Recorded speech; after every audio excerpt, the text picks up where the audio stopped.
Hello everyone, তোমরা সবাই কেমন আছো? আজকে এই ভিডিওটা দেখে অনেকেই জানি আমি বাজে মন্তব্য করবে, বাট তবুও আমি ভিডিওটা আপলোড করব এই কারণেই যে জীবনে ভালো আর খারাপ দুটো মিশিয়েই জীবন। তাই সবসময় যে ভালোটা শেয়ার করব, খারাপটা করব না সেটা নয়।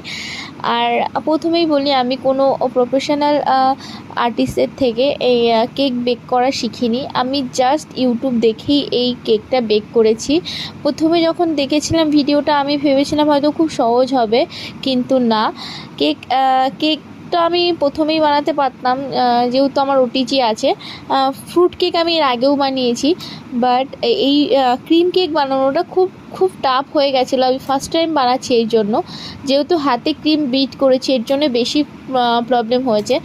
জানি কোনো পারফেকশান নেই, তবুও পারফেক্ট হয়নি আমি জানি অবশ্যই। তবুও জানিও কেমন হয়েছে, ভালো লাগলে অবশ্যই লাইক কমেন্ট